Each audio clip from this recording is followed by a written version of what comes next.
আসসালামু আলাইকুম প্রিয় শিক্ষার্থী বন্ধুরা। তো আজকে আমরা নতুন একটি ক্লাসে আমরা হাজির হয়েছি তথ্য যোগাযোগ প্রযুক্তি সম্পর্কে, যেটা ইন্টারমিডিয়েটের। তো সর্বপ্রথম তোমাদের স্বাগত জানাই আমাদের জাগ্রত বিজ্ঞান ইউটিউব চ্যানেলে। তোমরা এখনও যারা চ্যানেলটি সাবস্ক্রাইব করোনি অবশ্যই আমাদের চ্যানেলটি সাবস্ক্রাইব করবে এবং আমাদের ভিডিওগুলো ভালো লাগলে লাইক কমেন্ট শেয়ার করে তোমাদের বন্ধুদের মাধ্যমে ছড়িয়ে দেবে।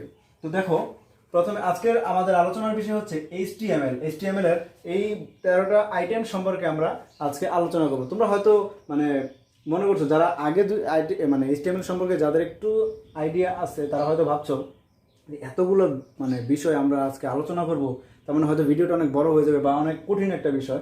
আসলে মূল কথা হচ্ছে এটা কোনো কঠিন বিষয় না, খুবই সহজ একটা বিষয়। আমরা এইচটিএমএল যে মূল যে প্যাটার্নটা আছে সেই প্যাটার্নটা নিয়ে আজকে আমরা পরে আলোচনা করব। এই প্যাটার্নটা আমরা এখন আলোচনার বিষয়ে আনবো না, কারণ এই প্যাটার্নটা যদি আমরা শুরুতেই আলোচনার বিষয় নিয়ে আসি তাহলে দেখবে যে আমাদের যে এইচটিএমএল প্রত্যেকটা করতে আমাদের খুবই সময় লাগবে এবং খুবই কষ্টকর, আমাদের কাছে কঠিন মনে হবে, তাই আমরা ওই বিষয়টা আনবো না। তো প্রথমেই আমরা একটু এইচটিএমএল পরিচিতি সম্পর্কে জানি। তো HTML hyper text markup language, hyper text markup language. তো এই এইচটিএমএল জিনিসটা কি? এইচটিএমএল হচ্ছে মূলত একটি কম্পিউটারের ভাষা। এই ভাষা দিয়ে কি করা হয়? এই ভাষা দিয়ে সাধারণত কোনো ওয়েবসাইট তৈরি করা হয়। প্রথমত দুইটা পার্থক্য আমাদের মাথায় ঘুরে, যে ওয়েবসাইট কি এবং ওয়েব পেজ কি। মনে রাখবে যে আমরা এইচটিএমএল দিয়ে যেটা প্রথমে তৈরি করি সেটা হচ্ছে একটা ওয়েব পেজ।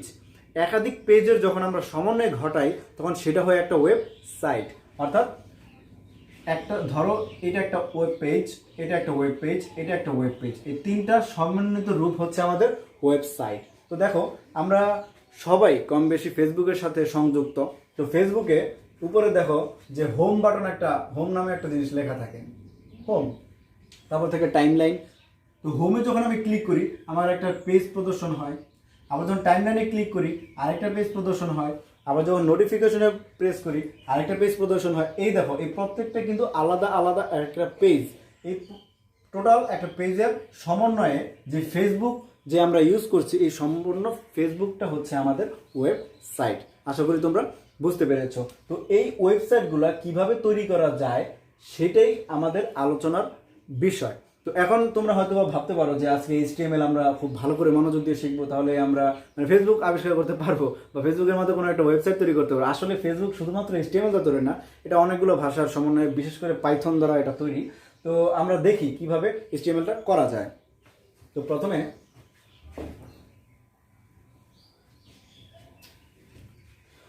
দেখো, আমরা দুইটা বিষয় উল্লেখ করেছি, একটা হচ্ছে সুপ, একটা হচ্ছে সাব।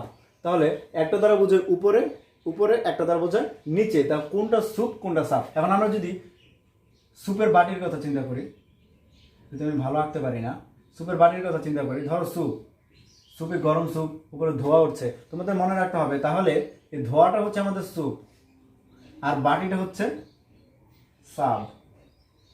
অর্থাৎ স্যুপ হচ্ছে উপরে বোঝাবে, সাব হচ্ছে নিচে বোঝাবে। কারণ কম্পিউটার, আমি আগে বলেছি, কম্পিউটার হচ্ছে অবুঝ শিশুর মতো, তুমি তাকে যা বুঝাবে সে তাই বুঝবে।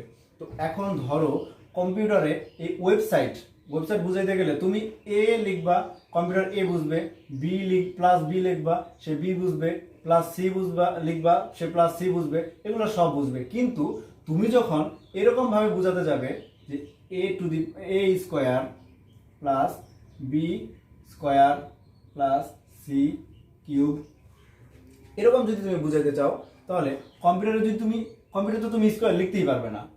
তুমি যখন এইচটিএমএল টাইপ করবে তখন তো তুমি স্কোয়ার লিখতে পারবে না। তখন কম্পিউটার বুঝবে এরকম a2 plus b2 plus c3। Computer কিন্তু স্কোয়ার কিন্তু বুঝতে পারছে না, কিউব কিন্তু বুঝতে পারছে না। তাহলে কম্পিউটারকে বুঝিয়ে দিতে হবে যে এটা স্কোয়ার আছে, এখানে কিউব আছে। তো এইটা বোঝানোর জন্যই আমরা সাবস্যুপ সাধারণত ব্যবহার করি। তো দেখো, এইটাই প্রথমে দেখো, a square plus b square plus C cube. তো এইটা যদি আমাদের বুঝাইতে হয় কম্পিউটার এ বুঝবে। যদি আমরা একটা ট্যাগ ব্যবহার করি, এই ট্যাগটা হচ্ছে এই সুপ যদি ব্যবহার করি, ধরো একটা আমি লিখবো টুটা উপরে, তার মানে কি সুপ দিয়ে আমরা উপরে কি লিখবো? টু লিখবো। এটা হচ্ছে সুপ ক্লোজ। আমি কিন্তু এটা আগে আলোচনা করতে পারতাম, হয়তো বা তখন আলোচনা করলে তোমরা ঠিক মতো বুঝতে পারতো না। এই কারণে আমরা প্র্যাকটিক্যালি আমি একেবারে লিখলাম এবং একেবারে আমি ব্যাখ্যা করবো। দেখো, এর জন্য কম্পিউটার বুঝবে কি? সুপ, যখন আমরা সুপ লিখবো কম্পিউটার বুঝবে যে এরপরে আমরা যত লেখা লিখবো সব হচ্ছে এর পাওয়ার হিসেবে লেখা হবে। তাহলে সুপ লিখলে পাওয়ার হিসেবে যদি হয়, সুপের পরে কি লিখছি 2, তারপরে কম্পিউটার বুঝবে 2। এখন যদি আমরা এইটা মনে করি আমরা এটা নাই, এটা না দিয়ে যদি আমরা লিখতাম প্লাস, কম্পিউটার এখানে ধরতো প্লাস, এখানে লিখতাম বি, কম্পিউটার এখানে ধরতো বি, তো এরকম কম্পিউটার বুঝতো। তার মানে কম্পিউটারকে যেমন আমি বুঝিয়ে দিয়েছি যে 2টা হবে পাওয়ার, তার মানে কম্পিউটারকে আবার এইটাও বুঝিয়ে দিতে হবে যে পাওয়ার শেষ, পাওয়ার আর হবে না। তাহলে শেষ বুঝাইতে যেটা দ্বারা আমরা শুরু করেছি তার আগে একটা স্ল্যাশ মার্ক দিয়ে আমরা ব্যবহার করবো, এটাকে বলা হয় হচ্ছে ক্লোজ ট্যাগ। এটা হচ্ছে ওপেন ট্যাগ, এটা ক্লোজ ট্যাগ। তাহলে ক্লোজ ট্যাগ দেওয়া মানে কি, তার মানে 2 এর পরে ক্লোজ ট্যাগ দিলাম মানে কি কম্পিউটার বুঝে গেল যে এইখানেই পাওয়ার শেষ, পাওয়ার আর হবে না। অর্থাৎ স্টার্ট ট্যাগ এবং ক্লোজ ট্যাগ, ওপেনিং ট্যাগ এবং ক্লোজিং ট্যাগ, এই দুইটা ট্যাগের মাঝখানে যেটা আমরা লিখবো সেটা হচ্ছে আমাদের মূল কাজ। এই লেখাটাই হচ্ছে আমাদের, যেহেতু আমরা পাওয়ারের ট্যাগ ব্যবহার করেছি তার মানে এটাই পাওয়ার হিসেবে আমাদের থাকবে। তবে প্লাস দিলে প্লাস, বি দিলে এখন বি 2 এটা উপরে আছে, সেম ভাবে আমাদের কি করতে হবে, ব্যবহার করতে হবে সুপ। তাহলে উপরে, তার মানে বি এর উপরে লেখা হবে। এবার প্লাস প্লাস বি বি, এবার উপরে লেখা হবে। উপরে কত লেখা হবে, আছে 2, তার মানে এখানে আমার লিখতে হবে 2। তাহলে উপরে কি আর কিছু আছে, যদি না থাকে তাহলে আমরা সুপ ক্লোজ করে দিই, সুপ ক্লোজ। এবারে আবার যদি আমি দিই প্লাস, এখানে একটা কম্পিউটার প্লাস নিবে। আবার যদি দিই সি, এখানে একটা কম্পিউটার সি নিবে। আবার এবার কিউবটা আমাদের উপরে বুঝাইতে হবে, তার মানে আবার কি করব আমরা, সুপ 3, আবার সুপ ক্লোজ। জাস্ট এতটুকু কাজ যদি আমরা করতে পারি তাহলে আমাদের কম্পিউটার এই লেখাটা বুঝে নেবে। আশা করি তোমরা এই সুপ সম্পর্কে খুব ভালো একটি আইডিয়া পেয়েছো। তো এখন আমরা সাব সম্পর্কে একটু দেখি। তো সাব বিষয়টা কি, সাব হচ্ছে সেম মানে উল্টা প্রসেস।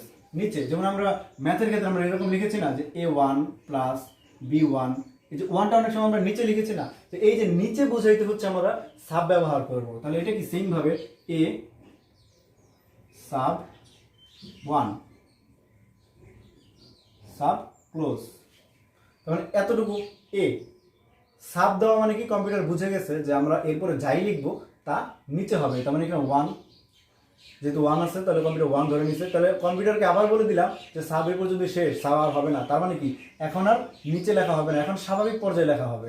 তারপর এখানে প্লাস দিলে মানে স্বাভাবিকভাবেই প্লাস হবে, আবার বি দিলে এখানে স্বাভাবিকভাবে বি হবে, আবার 1 দিলে এখানে স্বাভাবিকভাবে 1 হবে, কিন্তু 1 তো এখানে নিচে, মানে নিচে বুঝাইতে হলে কি করতে হবে, আবার দিতে হবে সেই সাব দিয়ে যদি 1 দিই এটা তাহলে আমাদের নিচে প্রদর্শিত হবে। তাহলে আবার ক্লোজ সাব। আশা করি তোমরা এতটুকু বুঝতে পেরেছ। তো এখন যদি এইটাকেই আমি মনে করি যে এই a1 প্লাস b1 এটার উপর আমি একটা হোল স্কোয়ার দিব, তাহলে আমাদের কিভাবে হবে, তাহলে এটাকে যদি আমি হোল স্কোয়ার দিই তাহলে কতটুকু চেঞ্জ করতে পারছি, আমি চেঞ্জ করবো না, আমি নিচে আবার লিখি। দেখো প্লাসের কারণে প্লাস, এর কারণে এ, 1 নিচে আছে, নিচে বুঝাইতে কি হবে, সাব 1 আছে তাহলে 1 সাব ক্লোজ না, তাহলে সাব ক্লোজ। আচ্ছা এবার প্লাস আছে প্লাস, বি আছে বি, 1 কোথায় আছে নিচে, তার মানে আবার সাব কত আছে 1 আছে, তাহলে সাব ক্লোজ না, তাহলে সাব ক্লোজ। এবার কি আছে, ব্র্যাকেট আছে, দিলাম ব্র্যাকেট, স্কোয়ার আছে, স্কোয়ার উপরে না, উপরে বুঝতে আবার কি সুপ, স্কোয়ার মানে কি 2, সুপ ক্লোজ। ওকে, আশা করি তোমরা এটা বুঝতে পেরেছো। তাহলে সাব সুপের কোনো ঝামেলা থাকবে না। আচ্ছা, তো এরপরে যে পরবর্তী বিষয়গুলো আছে এগুলো খুবই সোজা, একেবারে সহজ, পানির মতো সহজ। তো আমরা এখানে H1 থেকে দেখো H6 পর্যন্ত নিয়েছি, H1 H2 H3 H4 H5 H6। তো H1 H2 H3 H4 H5 H6 কি, এটা হচ্ছে একটা আমরা যে HTML যে লিখবো লেখার একটা সাইজ অন্যভাবেও ছোট বড় করা যায়, তবে এটাও একটা পদ্ধতি, এটা হেডিং বলা হয় এটাকে। তোমার যে উপরে যে হেডিংটা দিবে, হেডিংটা তোমার কতটুকু ছোট হবে কতটুকু বড় হবে এটা হচ্ছে তোমার নির্ণয়ের জন্য আমরা H1 H থেকে H6 পর্যন্ত আমরা এটা ব্যবহার করি। মনে রাখতে হবে H6 এখানে হচ্ছে সবচেয়ে ছোট অক্ষর হচ্ছে H6। এখানে তোমরা যত এদিকে আসবে অক্ষরগুলো ততই বড় হতে থাকবে। যেমন মনে করো তুমি যদি H3 যদি তুমি চিন্তা করো, H3 হচ্ছে আমরা ওয়েবসাইটের সাধারণ যেই লাইনগুলো লিখবো, সাধারণভাবে যদি কোনো আমরা এটা ব্যবহার না করি, এই ব্যবহার না করলে যে অক্ষরগুলো উঠবে সেটা হচ্ছে H3। কম্পিউটার ডিফল্ট হিসেবে H3 দেওয়া থাকে। তো এর চেয়ে যদি আমি ছোট করতে চাই তাহলে আমরা H4 H5 সরি এর চেয়ে যদি আমরা ছোট করতে চাই, হ্যাঁ, তাহলে আমরা H4 H5 H6 ব্যবহার করব। যদি আমরা স্বাভাবিকের চেয়ে একটু বড় করতে চাই তাহলে H1 অথবা H2 ব্যবহার করব। তাহলে দেখো তুমি মনে করো একটা লাইন লিখতে চাচ্ছ, যেমন he is a good boy. আচ্ছা, এটা একটা স্বাভাবিক একটা লাইন। তো এরপরে তুমি লিখতে চাচ্ছ একটু বড় করে, he read in class whatever, যাই হোক। তো এটা তুমি লিখতে চাচ্ছ ধরলাম 6, হি রিড ইন ক্লাস 6, এটা একটু বড় করে লিখতে চাচ্ছ। তাহলে এই বড় করার ক্ষেত্রে তুমি কি করবা, জাস্ট তুমি এই লাইনটা তুলে দিবা, এবং এটা যেহেতু স্বাভাবিক লাইন তুমি কি করবা, তাহলে এখানে হয় H1 অথবা H2 ব্যবহার করবা। এটা কিন্তু খুব বেশি একটু বড় না, সামান্য বড়, তার মানে H2 আমরা ব্যবহার করতে পারি। আগে দিব H2 আর পরে সেম ভাবে H2 দ্বারা ক্লোজ করে দিব। মাঝখানে যে লাইনটা আছে সেই লাইনটা একটু বড় হিসেবে প্রদর্শিত হবে। এটাই। আরো যদি ছোট করতে চাই, এই 6 বা H4 H5 যে কোনো একটা যদি ইউজ করি তাহলেই হয়ে যাবে। তোমাদের অবশ্যই মনে রাখতে হবে, তোমরা যেটা শুরু করবে অবশ্যই সেরকম একটা ক্লোজিং ট্যাগ ব্যবহার করবে। ক্লোজিং ট্যাগ যদি ব্যবহার না করো, এরপরে তুমি যা লিখবা, এখন দেখো এখানে ক্লোজিং ট্যাগ যেহেতু ব্যবহার করেছি, কম্পিউটার বুঝে গেছে যে মাঝখানের লেখাটা H2 ফরম্যাটের হবে। আর আবার যদি অন্য কিছু তুমি এখানে লেখো তাহলে কিন্তু সেটা কিন্তু এই সাইজেরই হবে, কারণ এখানে তুমি কোনো সাইজ উল্লেখ করো না, অর্থাৎ H3 সাইজের হবে। আবার যদি তুমি এইটা উল্লেখ না করতা, ক্লোজিং ট্যাগটা উল্লেখ না করতা, সব পরে যা লেখতা সব কিন্তু তোমার H2 সাইজের হইতো। ঠিক আছে? তো আশা করি তোমরা হেডারটা বুঝতে পেরেছো। তো এইবার আমরা তিনটা জিনিস একসাথে শিখব, সেটা হচ্ছে আন্ডারলাইন, বোল্ড, ইটালিক, তিনটা একসাথে শিখবো। তো দেখো এটা খুবই সোজা। আন্ডারলাইন, আন্ডারলাইনের প্রথম অক্ষর কি? ইউ। বোল্ড, বোল্ডের প্রথম অক্ষর কি? বি। ইটালিক, ইটালিকের প্রথম অক্ষর কি? আই। তাহলে এইগুলো হচ্ছে ট্যাগ। আন্ডারলাইনের ট্যাগ ইউ, বোল্ডের ট্যাগ বি, ইটালিকের ট্যাগ আই। আন্ডারলাইন তো সবাই চিনো, নিচে আমরা যে ড্যাশটা ব্যবহার করি, এটা হচ্ছে আন্ডারলাইন। বোল্ড হচ্ছে মোটা হরফে লেখা, ইটালিক হচ্ছে আমরা জানি যে বাঁকা লেখা, এরকম বাঁকা লেখা আর কি, যদিও হাতে আমি খুব ভালো পারি না। তো এরকম বাঁকা লেখা। তো আমি ধরো হি যে কি বলবো, যে কোনো একটা নাম, ধরো আমার নামই লিখি, সজীব আকাশ। দেখো এই লেখাটা যদি আমি নিচে একটা এরকম আন্ডারলাইন দিতে চাই, তাহলে আমরা কি করব? ইউ, যা লিখবো তাই, যার নিচে আমি আন্ডারলাইন দিতে চাই সরি, ইউ ক্লোজ। তার মানে কম্পিউটার আমার বুঝে গেছে যে এই লাইনটার নিচে আন্ডারলাইন হবে। যদি এরকম হইতো, he is a good boy, শুধু ইজের নিচে আন্ডারলাইন হবে, তাহলে কি লিখতাম আমরা? হি, যেহেতু ইজের নিচে আন্ডারলাইন, তাহলে ইউ গুড ইজ ইউ ক্লোজ, বাকি যা আছে তাই, এ গুড। দেখো এই এতটুকু, এই এতটুকু কিন্তু স্বাভাবিক, হিও স্বাভাবিক, এ গুড বয় স্বাভাবিক, শুধু ইজের নিচে আন্ডারলাইন, এই কারণে আমরা ইজটা জাস্ট ট্যাগের মধ্যে লিখেছি। ক্লিয়ার? সেম ভাবে আমরা বোল্ড এবং ইটালিকটাও তাই করব। যদি আমাদের দেখো এইখানে এই লেখাটা একটু মোটা হরফে আছে, একটু মোটা অক্ষরে আছে, তাহলে আমরা জাস্ট এখানে বি ব্যবহার করব। এই ইজটা মনে করো আন্ডারলাইন নাই, এখানে মোটা আছে, ইজ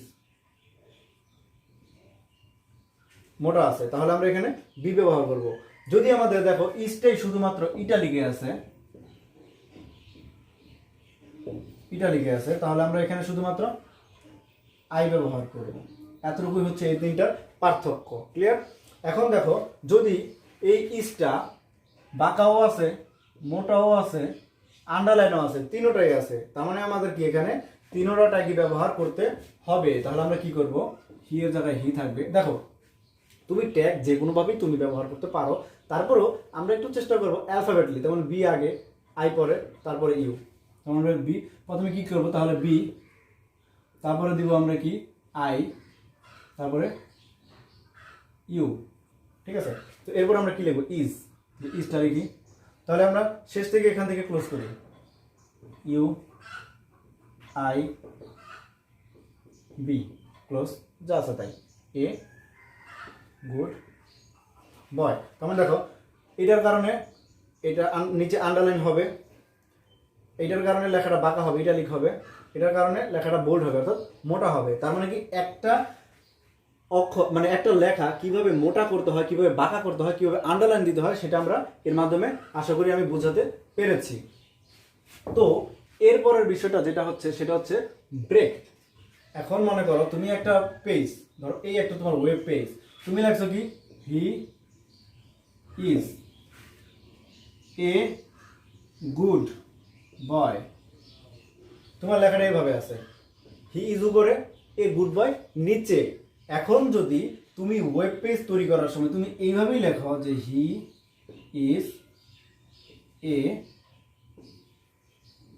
গুড বয়, তুমি ধরো এভাবে তুমি লিখলে, তাহলে কম্পিউটার বুঝবে কি? কম্পিউটার বুঝবে he is a good boy, computer এক লাইনে বুঝবে। কারণ কম্পিউটার মনে করবে যে হয়তো তোমার পাশে জায়গা নাই, তাই তুমি নিচে আসছো, তুমি যে ইন্টার দিয়ে নিচে আসছো কম্পিউটারে বা নিচে কার্সরটা নিচে নিয়ে এসে লিখছো, সেটা তখন সে বুঝতে পারবে না, তখন সে এক লাইনে এটা লিখে নেবে। এখন তোমাকে কম্পিউটারকে বুঝিয়ে দিতে হবে যে ইজের পরে ব্রেক আছে, অর্থাৎ ইজের পরে আমি আর কিছু লিখবো না, লেখাটা নিচে নেমে যাবে, তখন আমরা ব্যবহার করব বিআর,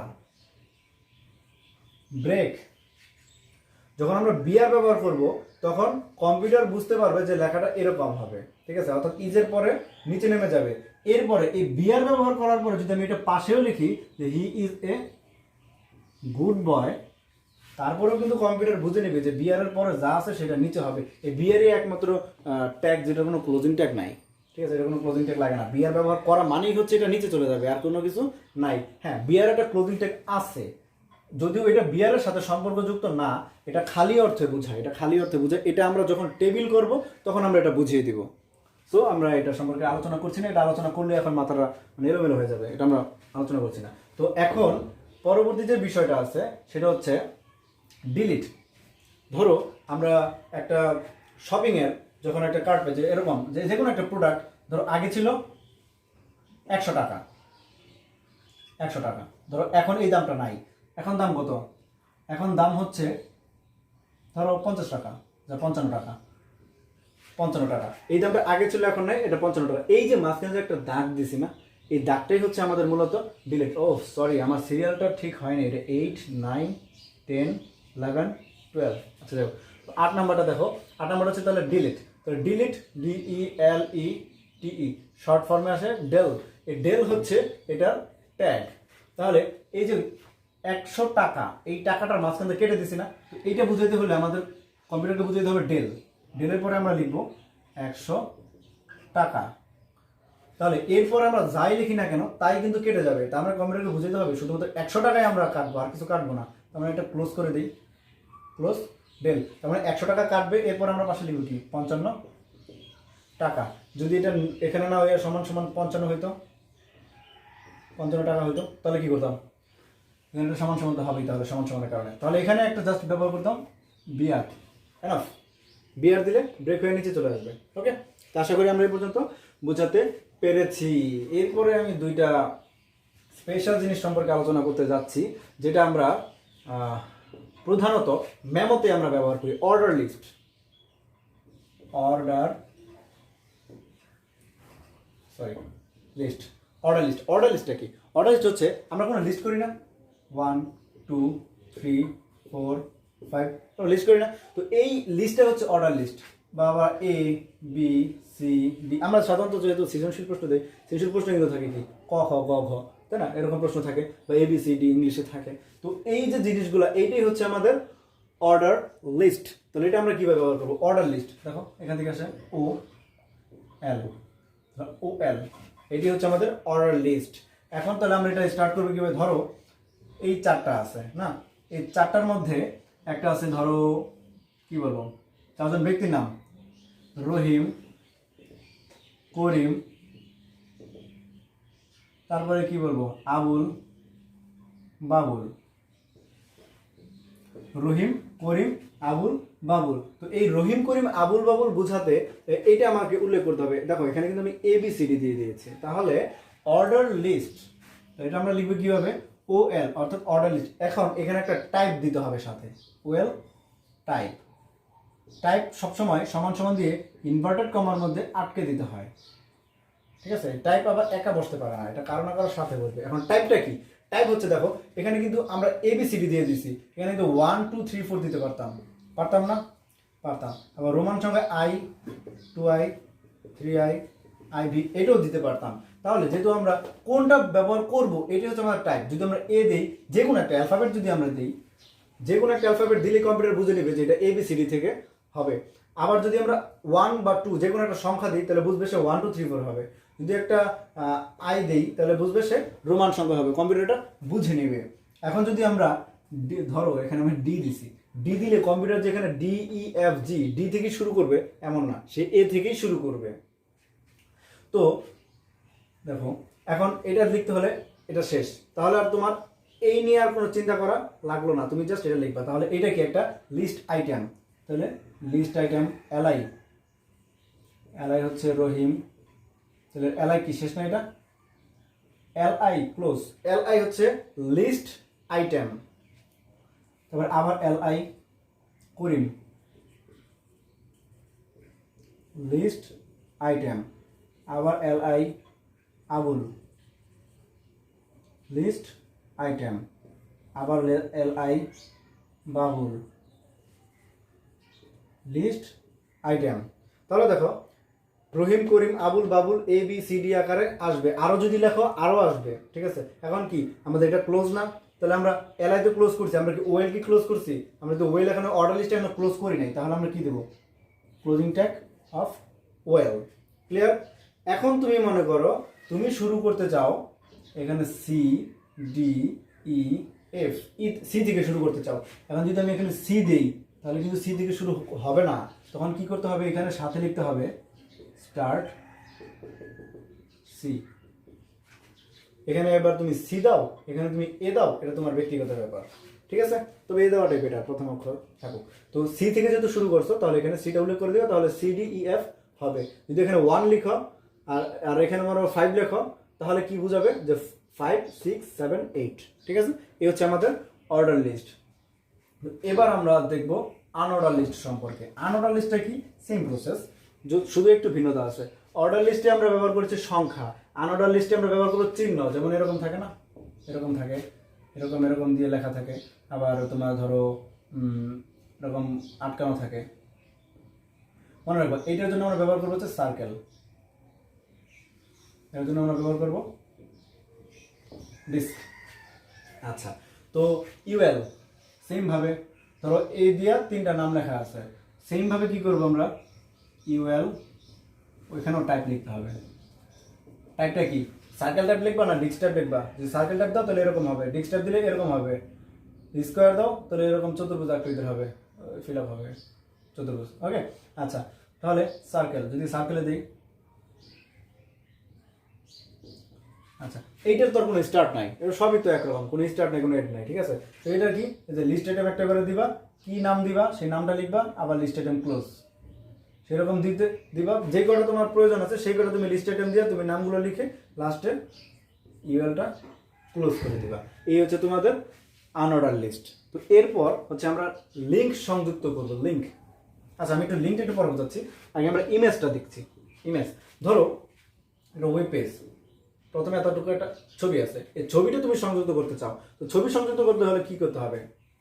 ছবি মনে রাখো, ছবি সংযুক্ত করতে হলে লিখতে হবে IMG অর্থাৎ ইমেজ স্পেস SRC অর্থাৎ সোর্স ইকুয়াল টু, এইখানে হচ্ছে ছবির নাম লিখে দিবা। তো ছবিটার নাম আছে, ধরো তুমি যে ছবিটা অ্যাড করবা সেই ছবিটার নাম আছে ধরো photo.jpg। জেপিজি হচ্ছে তোমার একটা ফরম্যাট, এটা জেপিজি ফরম্যাট থাকতে পারে, PNG ফরম্যাটও থাকতে পারে, ফরম্যাটটা তোমাকে উল্লেখ করে দিতে হবে। এই নামটা হুবহু তোমার লিখতে হবে photo.jpg, কোনো স্পেস হবে না, যদিও আমার মনে হচ্ছে এখানে কোনো স্পেস দেওয়া যাবে না। তাহলে হচ্ছে এই হচ্ছে জেপিজি, আটকে দিবা। আচ্ছা তাহলে কম্পিউটার বুঝতে পারবে যে একটা ইমেজ আমি ব্যবহার করেছি, যে ইমেজটা হচ্ছে কি, কোন ইমেজটা ব্যবহার করেছি? অবশ্যই photo.jpg এই নামের ছবিটাই আমরা এখানে ব্যবহার করেছি। এবং মনে রাখতে হবে তুমি যেই ফাইলটা মানে আমরা যেই ফাইলটা তৈরি করছি সেই ফাইলটা আমাদের যেই ফোল্ডারে সেভ হবে এই ছবিটাও আমার সেই ফোল্ডারেই থাকতে হবে, নাহলে কিন্তু কম্পিউটার নিতে পারবে না ছবি। তোমার কি টোটাল কম্পিউটার খুঁজবে সে? না, তোমার যে ফাইল আছে সেই ফাইলটা সে খুঁজবে। ওকে, আশা করি বোঝাতে পেরেছি। তো ইমেজ সম্পর্কে আরও কিছু কথাবার্তা আছে যে আমি কোনো ক্লোজিং ট্যাগ নাই, কোনো নাই। না, এটার ক্লোজিং ট্যাগ বলতে ইমেজটা কখনো একা সাধারণত বসে না, কারোর সাথে বসে। এটা যখন আমরা টেবিল করাবো, ছবির আরও কিছু কাজ আছে সেটা যখন করাবো তখন আমরা আশা করি ক্লিয়ারভাবে বুঝতে পারবো। তো এরপরে একটা বাকি আছে, সেটা হচ্ছে লিঙ্ক। আচ্ছা, লিঙ্ক জিনিসটা কি? লিঙ্ক ধরো হি উইল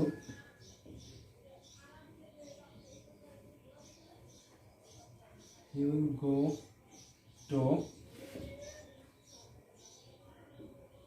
Google Office. তো এখন তোমাকে বলে দিল এই যে গুগল, এই গুগলের মধ্যে একটা লিঙ্ক সংযুক্ত করবা যে www.google.com, মানে এই he will go to Google office.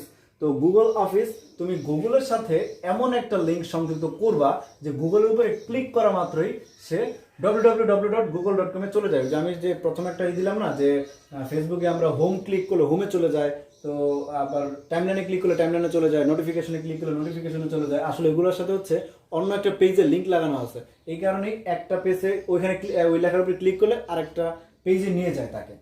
তো দেখো এখন এই গুগলের উপর যদি আমি লিঙ্ক অ্যাড করি তাহলে এখানে কি যা আছে তাই না? আমি তো জাস্ট গুগল নিয়ে কাজ করবো, আর কোনো কিছু তো কাজ নাই। তো এটা যা আছে তাই আমি লিখলাম হি উইল গো টু। আচ্ছা, এবার আমরা গুগল নিয়ে কাজ করব। গুগলে যখন আমরা লিঙ্ক অ্যাটাচ করবো, অ্যাটাচের জন্য লিখব AHREF।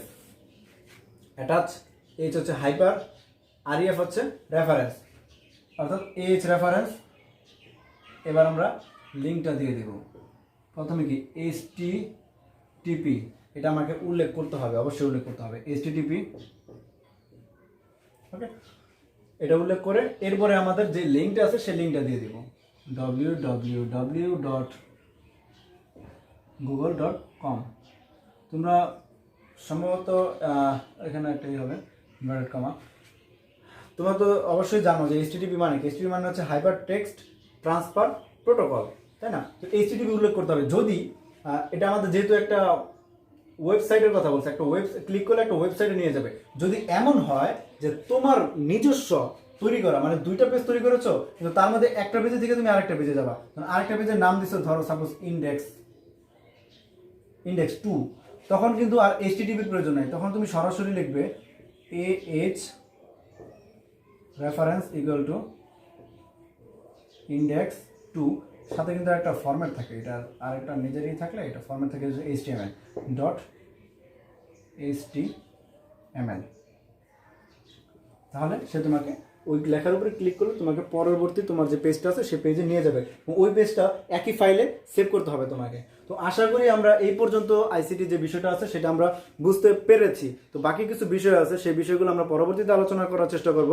তো যদি তোমাদের কোনো এখনও বুঝতে সমস্যা হয়, আমাদের জাগ্রত বিজ্ঞান ইউটিউব চ্যানেলের কমেন্টে তোমরা জানাতে পারো, অথবা আমাদের জাগ্রত বিজ্ঞান যে ফেসবুক গ্রুপটি আছে সেই গ্রুপে তোমরা জানাতে পারো, অথবা সেখানে দেখবে যে আমার কিছু পোস্ট আছে, আমার ব্যক্তিগত ইনবক্সে তোমরা জানাতে পারো। তো আমি চেষ্টা করব আমরা তোমাদের যে এই সমস্যাগুলো আছে সেই সমস্যাগুলো সমাধান করে দিতে। তো আমাদের সাথে থাকার জন্য ধন্যবাদ। তো এখনও আবারও বলছি যে আমাদের চ্যানেলটি এখনও যারা সাবস্ক্রাইব করেনি অবশ্যই সাবস্ক্রাইব করবে এবং লাইক কমেন্ট করে আমাদের পাশে থাকবে। ধন্যবাদ।